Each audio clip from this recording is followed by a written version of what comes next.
Olá pessoal, tudo bom? Sejam bem-vindos à Expo Supermercados. A programação está incrível e recém começou. Hoje vamos até às 22 horas com uma programação pensada em você, supermercadista. Veja no nosso site exposupermercados.com.br a programação e já faça a sua inscrição, porque através da sua inscrição poderemos entrar em contato com vocês através de e-mail para você receber as nossas notificações e informações que a gente costuma passar para vocês. Então, dando continuidade às 17 horas, tenho o prazer de apresentar o Dr. Ederson Garim Porto. Seja bem-vindo à Expo Supermercados. Vai falar de um tema importante que muitas vezes ainda para alguns não é uma realidade de conhecimento, mas é algo que é muito importante para qualquer porte de tamanho de empresa, né, doutor Edson? Exatamente. Muito obrigado, Fabiano Polese, ao Clóvis Polese também, por ter me convidado para mais uma edição do Expo Supermercados. É um orgulho fazer parte desse evento que já está consagrado no calendário do setor supermercadista. Então, E, e o tema vai ser sobre quero. compliance para supermercados. Tudo que você precisa saber. Me diga uma coisa, para o pessoal entender, o que é compliance para supermercados? E depois eu acho que vou deixar você bem à vontade para apresentar a sua palestra. Dentre as explicações que eu vou dar agora na sequência, essa era uma delas, mas eu já antecipo aqui para o pessoal já ir aquecendo. A ideia de se falar em compliance, a gente poderia resumir que fazer com que todo e qualquer negócio esteja alinhado conforme e faça a coisa certa. Agora, eu vou explicar por que isso é importante e quais são as vantagens para o empreendedor, quais são o que ele ganha com isso, tendo um programa de integridade. A tradução para o português seria programa de integridade, programa de conformidade. Mas, como o pessoal gosta de estrangeirismo, o nome compliance é o mais comum, mais famoso, e por isso o nome da palestra, Compliance para Supermercados. E aí eu quero dar uma abordagem focada no segmento para essa audiência aqui da Expo Supermercados. Fique à vontade, doutor Edson. Muito obrigado. Qualquer coisa, nós estamos aqui para trocar ideias com você. Maravilha, maravilha. Então, saudando todos aí, muito obrigado pela oportunidade. Eu estou aqui com uma apresentaçãozinha, vou tentar seguir exatamente, rigorosamente o tempo que me foi dedicado e depois eu fico à disposição para entrar em contato nos canais que eu vou informar aqui e vocês fiquem muito à vontade para começar, que esse seja o primeiro de vários contatos que teremos pela frente. Eu gosto de sempre construir amizades e aqui eu quero fazer mais amigos. Eu disponibilizo aí os meus canais, as redes sociais, tenho o meu WhatsApp ali também, o site, o meu website, o e-mail e os perfis nas redes sociais que vocês podem acompanhar. Publico conteúdo voltado para empreendedores, seja no que diz respeito à tributação, compliance e novos negócios. E aí eu já começo aqui, professor Fabiano, doutor Clóvis, dando um brinde para os amigos da Expo Supermercado, que é um desconto nessa obra aqui. É a origem da palestra que eu vou falar, eu escrevi sobre o tema, este é o livro que eu divulgo, o meu trabalho, e para aqueles que estão acompanhando, vão ter um desconto, cupom de desconto que é Expo, é só ir no site ali e você adquire com 50% de desconto, caso alguém tenha interesse em entender um pouco mais, com mais profundidade, com mais detalhe, a temática. E aí, agora, a resposta à pergunta do Fabiano, né? O Fabiano Polese perguntou, mas o que é compliance? E eu já antecipei um pouco a resposta. É uma palavra que vem do inglês, né? Essa palavra tem a ideia de cumprir, satisfazer, executar, agir na conformidade. Mas conformidade do quê? Da legislação. Se a gente pudesse resumir tudo, como eu já antecipei ali, é dizer para o supermercadista, você deve estar em conformidade à legislação brasileira. Parece muito simples, mas quando a gente vai olhar para a realidade do cotidiano, para aquele que tem que cumprir uma série de normas, isso é extremamente difícil. E quando a gente imagina que muitos negócios não conseguem estar em conformidade por não saberem, por desconhecerem a legislação, por não saberem de alguns detalhes, a gente coloca em risco todo o negócio. Então, aí está o ponto central, a importância do programa de integridade. O programa de integridade, sobretudo, ele tem o objetivo de permitir que o negócio prospere e que ele não tenha, ele não crie contingências, passivos, problemas que podem gerar no futuro qualquer tipo de risco para o negócio. E aí a gente vai falar um pouco sobre esses passivos, quais são os riscos e como é que a gente ataca esse tipo de risco. Ele ficou muito famoso, a integridade, especialmente com os escândalos de corrupção que o Brasil vivenciou nos últimos anos, e para combater isso, uma resposta das autoridades à crise de corrupção, foi editada a Lei Anticorrupção, que é a que eu coloco aí na lâmina, e depois a Lei das Estatais, que fala expressamente sobre a necessidade das empresas terem um programa de integridade dentro de casa. E aí, o que eu resumi na resposta ao Fabiano era que fazer compliance é simplesmente fazer a coisa certa. E eu tenho certeza que a grande maioria dos amigos que estão acompanhando aqui, os supermercadistas, as pessoas que atuam diariamente tentando vender seus produtos, atender o mercado consumidor, eles querem, desejam fazer a coisa certa. Só que, por vezes, por alguma desinformação, ou por falta de assessoria, ou por qualquer outra razão, acabam não fazendo. E este é o risco. Esse é o risco que o empresariado está exposto. E por que é importante fazer a coisa certa? O que eu ganho com isso? Afinal de contas, alguns devem até estar pensando, poxa, mas eu sempre quis fazer as coisas certas, eu sempre tento seguir a legislação, tenho advogados, tenho contadores, tenho pessoas que me assessoram para cumprir isso. Então, qual é a novidade que você está trazendo aqui? Qual é a importância disso? Bom, o plexo de relações que gravitam em torno dos supermercados ele é muito grande. Vejam só, eu trouxe aqui o Carlos Correia, que antecedeu, ele fez uma palestra interessantíssima sobre o setor dos supermercados, ele representa a entidade de São Paulo, eu tive a oportunidade de assistir e verificar a fala dele, e nessa fala fica muito claro essa cadeia de pessoas relacionadas com o supermercado, e que, de novo, trazendo um estrangeirismo, trazendo uma palavra em inglês, a gente chama de stakeholders. São pessoas que se relacionam com aquele negócio e que em cada uma dessas relações a gente pode ter algum tipo de atrito, algum tipo de risco, e esse risco pode gerar contingência para o negócio. Então, eu tenho relações com fornecedores, essas relações, como é que elas se dão, que tipo de protocolo o supermercado estabelece, os meus concorrentes, como é que eu me relaciono com a concorrência? E tem uma legislação brasileira de defesa da concorrência, a legislação antitrust. A gente tem a relação com os clientes.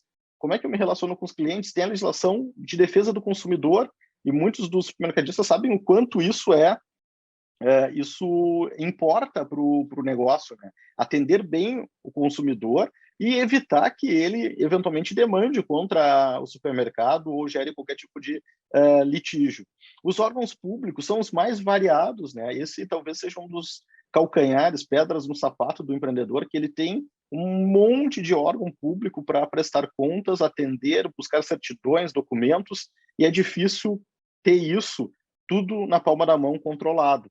Imprensa, e talvez eu coloco imprensa aqui, mas eu poderia chamar de relações públicas. Como é que se relaciona com as mídias, com as redes sociais, com a imprensa falada?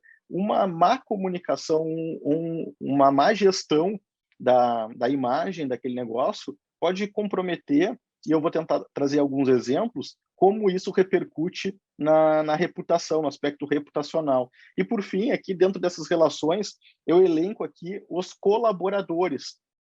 São pessoas que atuam e trabalham no ambiente dos supermercados. Alguns possuem relação, vínculo de emprego, e aí atrai toda a legislação trabalhista. Outros são terceirizados, outros são expositores, que são contratados pelas empresas que anunciam, expõem dentro do ambiente do supermercado, e como se relacionar com todos eles.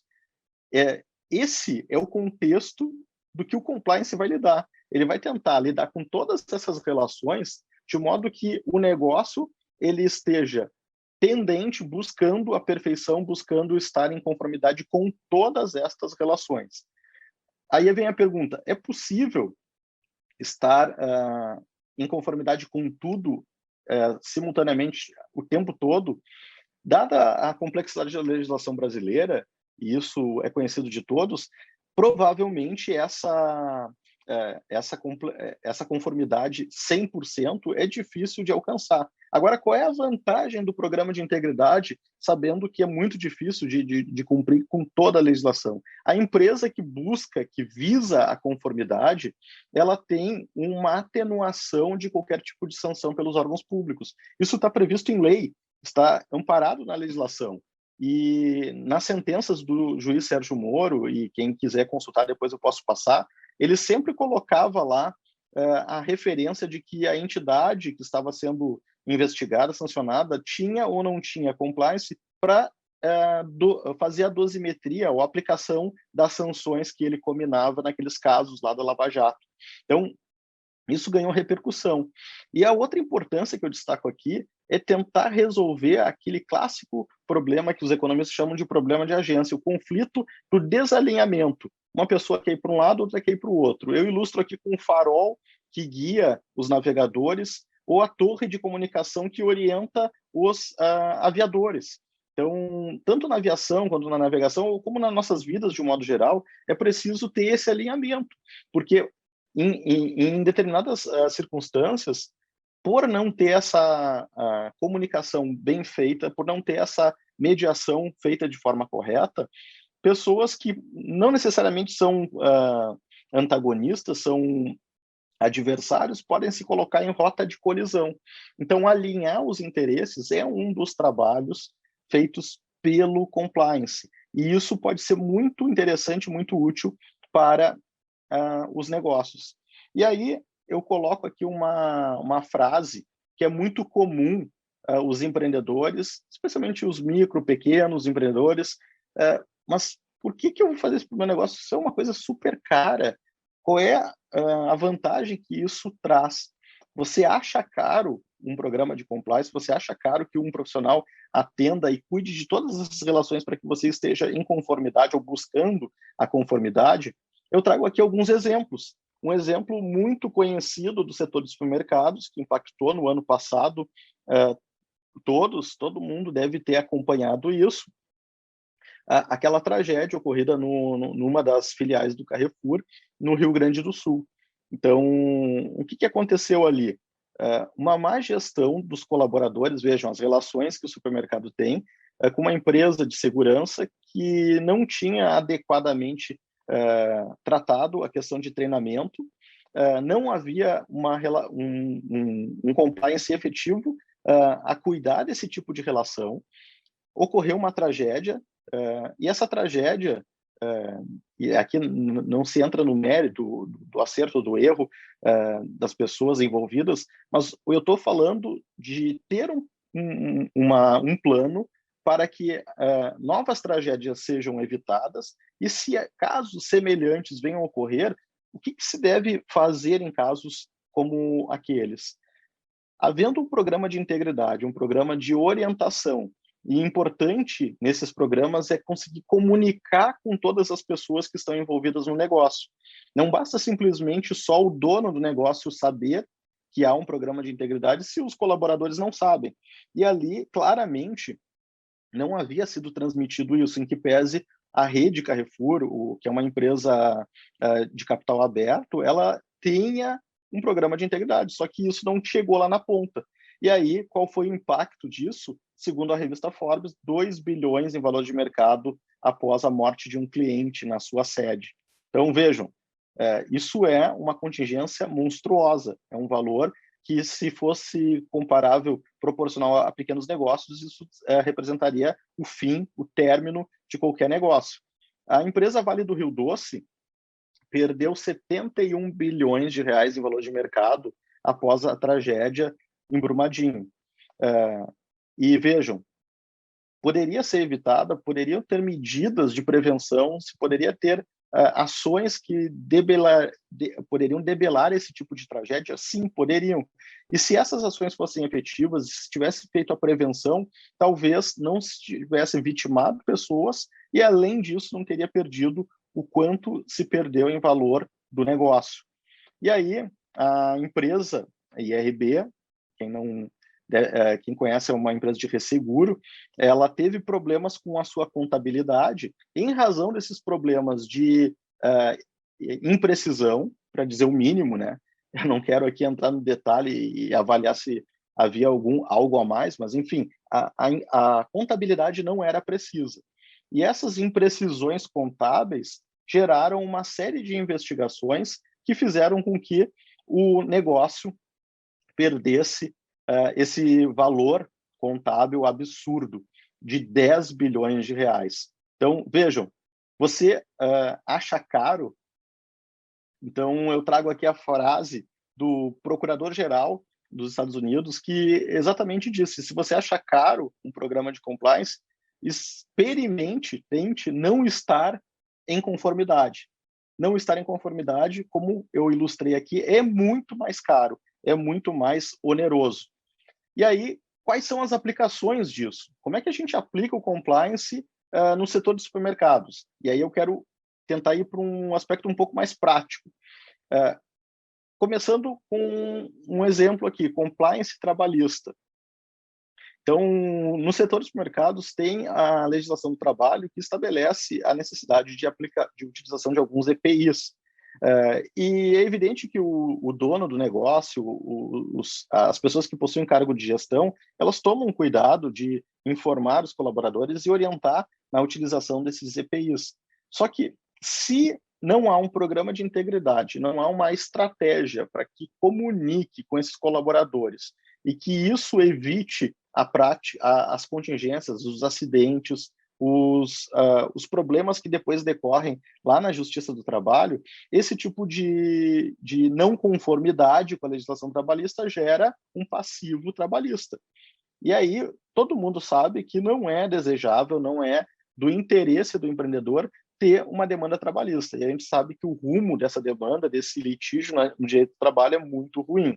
Então, estar em conformidade com a legislação. E mais do que isso, ter com clareza uma estratégia que busca esclarecer, informar, educar, orientar, isso é tudo que o advogado que vai receber depois do trabalho, e eventualmente se surgir algum tipo de litígio, a ideia é que não exista o litígio, a ideia é que não ocorra o conflito. Com o compliance, se busca reduzir, mitigar ao máximo para que não exista nenhum conflito. Mas se ele existir, com toda a documentação que foi produzida, com todas as ações de comunicação, de esclarecimento que foi feito aos colaboradores, a gente tem toda um conjunto de provas para mostrar que aquele negócio, aquele supermercado buscava estar em conformidade. Ele desejava cumprir com a legislação trabalhista. E esse é um ponto fundamental. Aqui, eu destaco mais uma aplicação, o compliance tributário. O sistema tributário brasileiro é um dos mais complexos do mundo, e disso não precisamos falar e repetir, todo mundo sabe, e especialmente os empreendedores que estão lá no dia a dia, sabem o quanto isso é oneroso, custoso, e o quanto se gasta para tentar estar em dia.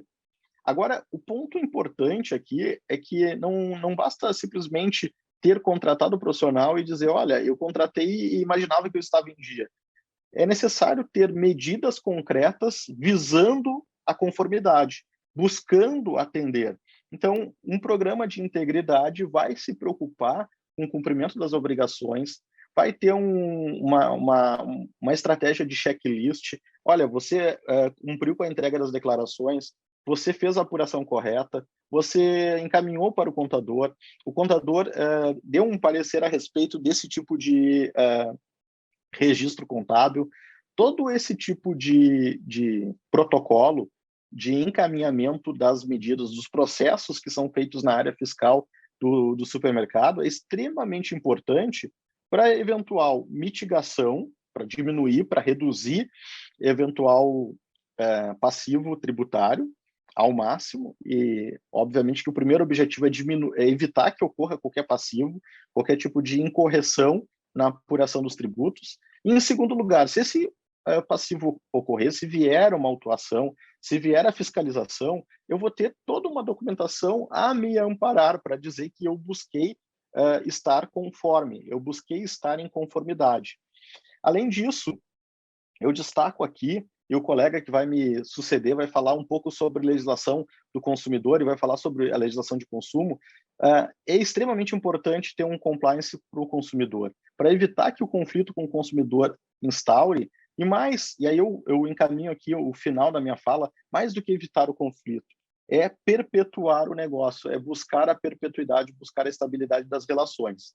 Para finalizar aqui, encerrando, tentando cumprir pontualmente com o tempo que me foi designado, eu ofereço à audiência, seleta audiência aqui da Expo Supermercados, um presente, que é a possibilidade de quem tiver interesse, uma consulta inteiramente grátis. Eu não vou cobrar nada, a gente agenda, vocês entram em contato pelos canais e a gente tem uma consulta inteiramente grátis, sem nenhum tipo de custo aos associados da Expo Supermercados.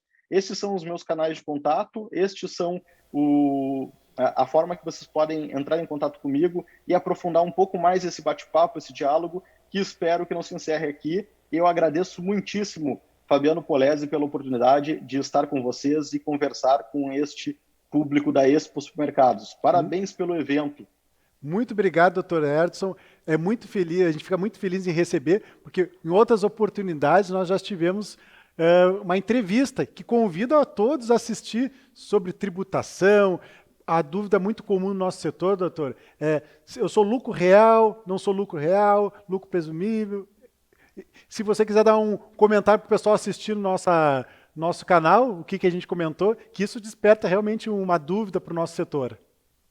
Perfeito. A gente gravou uma entrevista, foi uma oportunidade muito legal de falar sobre a tributação, que é a minha área de atuação há mais de 17 anos, eu advogo na área, e naquela oportunidade a gente conversou e convido o pessoal a assistir no canal lá a entrevista completa, que ela é mais ampla, mas respondendo a esse questionamento, é uma dúvida muito comum, né? Normalmente os contadores, eles orientam os empreendedores a abrir o negócio, abrir o supermercado no Simples Nacional, porque de fato é mais simples, é menos complexo e tem uma carga menos onerosa. Então, o empresário que está abrindo o negócio, normalmente ele é dirigido a abrir o negócio no Simples Nacional. Ele basicamente se enquadra para as empresas que estão com faturamento bruto anual de 4 milhões e 800, lembrando que tem a diferença dos tributos estaduais que limitam até 3 milhões e 600. Então, para esses empreendedores nessa faixa, o Simples, via de regra, é o regime mais facilitado porque ele engloba todos os tributos num pacote só. O empreendedor ele fica com a vida muito mais fácil em relação ao Simples Nacional. E aí, para os outros, para quem está fora desse patamar, ou por alguma estratégia de natureza tributária, é possível que o empreendedor ele possa optar pelo lucro presumido ou pelo lucro real. E o lucro real, apesar de ele ser mais complexo, mais chato, com mais obrigações, ele tem algumas vantagens que para alguns negócios ela se revela interessante, que é quando eu estou começando o negócio, né, que eu tenho muito prejuízo, eu tenho um custo de implementação do supermercado, de aquisição de matéria-prima, de reforma no estabelecimento, e esse prejuízo, se ele não for contabilizado, e no Simples Nacional não pode contabilizar, eu vou simplesmente perder. E o prejuízo no lucro real eu posso aproveitar quando eu tiver lucro no futuro, o lucro contábil. Então, aqui tem algumas estratégias que são interessantes para os empreendedores e que o cuidado com o seu advogado, com o seu contador, uma conversa, ela pode ajudar a resolver esse tipo de dúvida. Perfeito. Então, pessoal, fica o convite, entre no nosso canal aqui na Expo Supermercados, depois da nossa live, é claro, né? Procure Ederson Porto e vocês vão ver essa série de vídeos que nós fizemos que tiram muitas dúvidas dos nossos empresários. Doutor Edson, muito obrigado. Peço desculpa que o nosso tempo aí é curto, mas eu tenho certeza que foi entendido. Eu, particularmente, entendi depois da sua apresentação, porque eu tinha as dúvidas do que era o compliance, que a gente escuta tanto aí. Muito obrigado. Desejo sucesso aí. O evento já é consagrado. Desejo ainda mais sucesso para todos vocês aí. Um bom evento e até a próxima. Até a próxima. Muito obrigado. Vou pedir agora a vinheta e logo mais nosso próximo palestrante. Muito obrigado a todos.